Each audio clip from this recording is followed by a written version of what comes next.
Merci d'être parmi nous si nombreux, comme l'a expliqué Hervé, à cette 9e soirée des Trophées Marketing Magazine. On commence tout de suite, première catégorie, incontournable du marketing, la catégorie études. Pour remettre ce prix, j'accueille sur scène maintenant Bernard Gassia, le président du Club des annonceurs. Le trophée est attribué à Harris Interactive pour Prisma Media.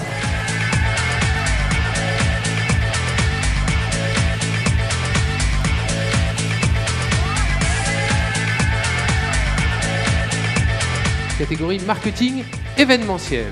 Pour remettre ce prix, j'accueille Jérôme Toulboeuf, le président de la délégation Customer Marketing de l'AACC. Le trophée est attribué à Red pour Australia.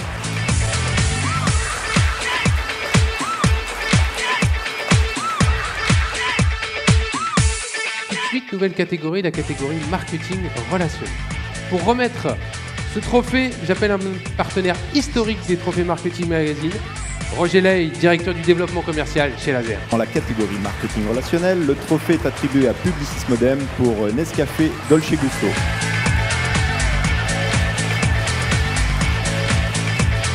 On va maintenant prendre un petit temps pour essayer de parler d'innovation. Et j'accueille pour ce faire Christian Lebret, président d'Élu Produit de l'année.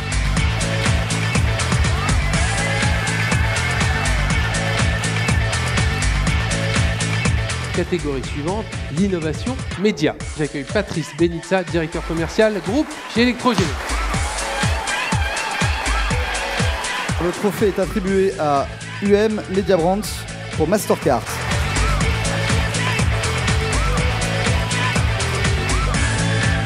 Nouvelle catégorie, catégorie marketing digital. Pour remettre ce prix, j'accueille Sophie Poncin, directrice de la régie Orange Advertising. Le trophée est attribué à The Born Nation pour Unilever Gold.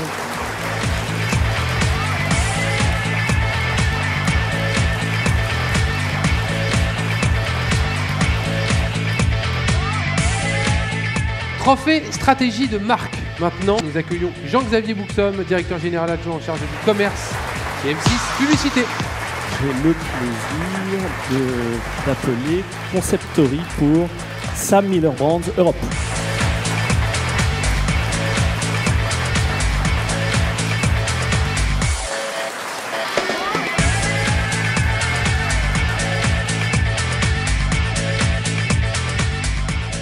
Je demande à Dominique Lévy, directrice générale d'Ipsos, de Norvège.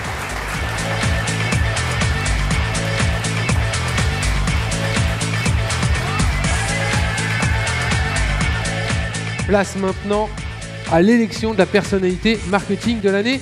Et pour remettre ce troisième prix, nous accueillons Ronan de Fresnel, directeur général adjoint en charge du marketing et des études chez M6 Publicité. Le troisième prix est attribué à Grégory Olivier de Microsoft France.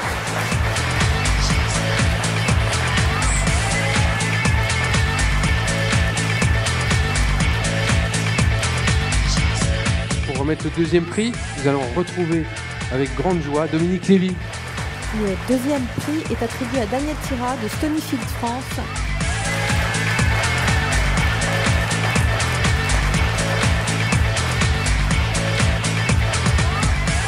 Le moment est venu de remettre le dernier trophée. Et pour le remettre, j'ai le plaisir, l'honneur et l'avantage, bien entendu, d'appeler Albert Asseraf, directeur général stratégie, études et marketing de JC Deco.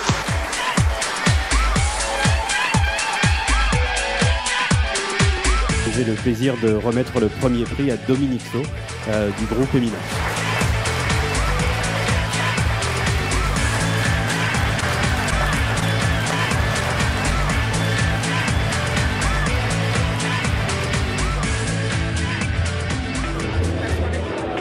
bien écoutez, c'est une soirée comme d'habitude, toujours très agréable.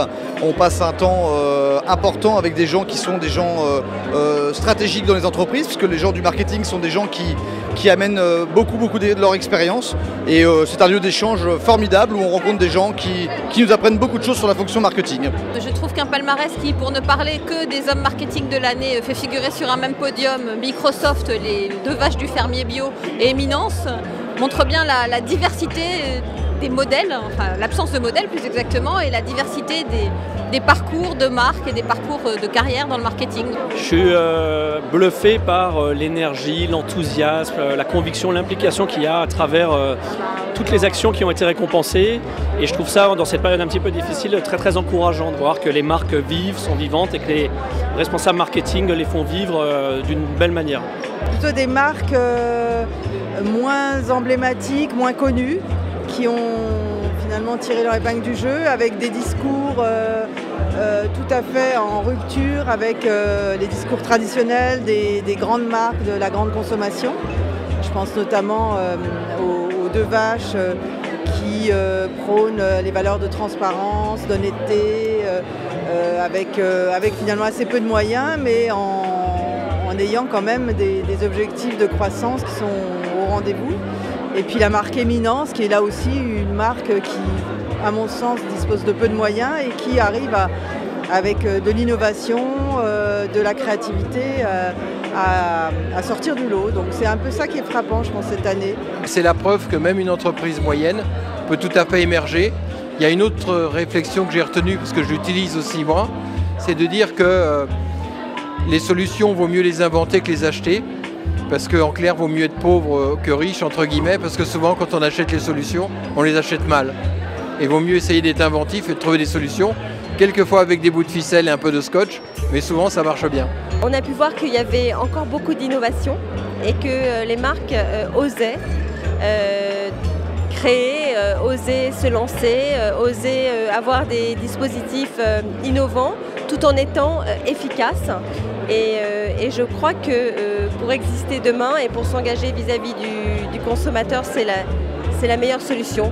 Une présence assez importante du digital, de manière générale, mais surtout on voit vraiment maintenant apparaître des vraies opérations cross-canal, avec à la fois, ce que je disais tout à l'heure, de l'événementiel, de l'étude, de la pub, enfin tout ça bien mélangé, et on voit vraiment que maintenant il y a un mix. Avant on était encore dans une superposition en fait de canaux, et là maintenant on voit vraiment des choses qui sont particulièrement bien intégrées.